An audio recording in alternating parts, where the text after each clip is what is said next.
vous me regardez tout simplement, et puis on discute. On discute entre nous. Je vais bien prendre votre nom, donc Michel Duru. Michel Duru, oui. Duru, D-U-R-U. DRU. Et vous êtes spécialiste. Je suis agronome généraliste, Agronome généraliste. spécialiste plutôt de la prairie et de l'élevage. D'accord. Alors, qu'est-ce que ça vous inspire, ce magnifique verger? Mais pour moi, c'est un modèle, c'est une agriculture d'avant-garde, d'après ce que j'ai compris, qui est vraiment typiquement une agriculture agroécologique, et donc qui est vraiment le principe est bien connu, hein, c'est d'utiliser des plantes de service là, ce qui permet de limiter l'érosion, ça se comprend facilement. Mais ce qui est beaucoup plus judicieux, c'est que ça permet de limiter l'usage des insecticides, puisqu'il y a les ennemis naturels des cultures qui sont hébergés justement par ces herbes plus ou moins spontanées. Finalement, la difficulté, c'est de maintenir cet équilibre. Alors, c'est de savoir, finalement, il y a une prise de risque, puisque les agresseurs, on l'a vu, les pucerons surviennent, mais le fait qu'il y ait cette diversité de plantes adventices favorise les ennemis naturels, comme les coccinelles, les cirfes. Le problème, c'est qu'il faut qu'ils arrivent, il faut être sûr que l'enherbement permet de multiplier ces espèces et qu'elles arrivent à temps pour contrôler les ravageurs comme les pucerons. Donc typiquement, il y a une zone d'incertitude, on l'a posé la question à l'agriculteur, il y a du stress, et donc il faut vraiment apprendre.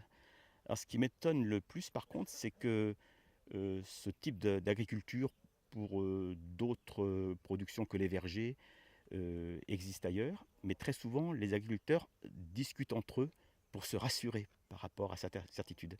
Et là, ce qui est remarquable, c'est que l'agriculteur est quand même presque seul.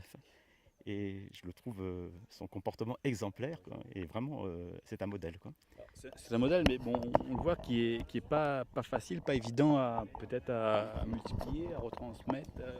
Oui, Vu tous ces risques là. oui, oui, alors ce qui semble, c'est qu'il y a quand même, là, il y a un réseau avec le CIRAD où il y a des agriculteurs donc, qui ont des vergers, qui ont des pratiques très diversifiées. Et ce qui semble, c'est qu'il y a des échanges qui commencent à se mettre en place et que ça interroge les gens. Alors, ce qu'il faut savoir dans le domaine de l'agroécologie, comme on le disait hier, c'est un chemin. En fait, il y a plusieurs manières pour pouvoir suivre cette trajectoire, suivre ce chemin. Et donc, l'initiative du CIRAD pour faire discuter les gens, faire des visites, je crois que c'est quand même la meilleure manière justement pour que ça se diffuse et faire tomber les barrières, quoi. Okay. Oui, et aussi ce que j'ai trouvé très astucieux, c'est que l'agriculteur, il n'en a pas fini. Il est dans une dynamique.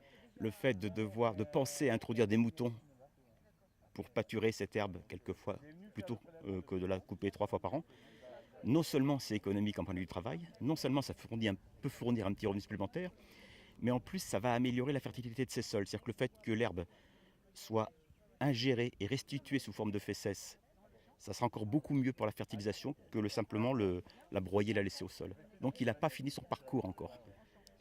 On a l'impression, à vous en écouter, que on redécouvre un peu l'agriculture d'il y a plusieurs centaines d'années.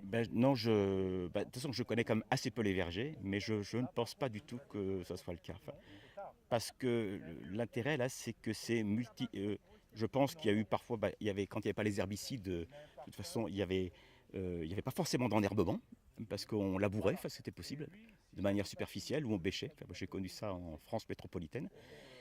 Et là, c'est un raisonnement intégré qu'on peut appeler multifonctionnel, parce que c'est à la fois protéger l'érosion, favoriser la pollinisation et favoriser les ennemis naturels des bio-agresseurs. Donc c'est quelque chose qui est très raisonné, et je ne suis pas sûr que ces systèmes-là existaient, ou ils n'étaient que partiellement. Et actuellement, on a les connaissances, ça pour un petit peu les rationaliser et les rendre plus sécurisés, quoi. Ça, je suis sûr que c'est nouveau. En tout cas, c'est une démarche d'avenir.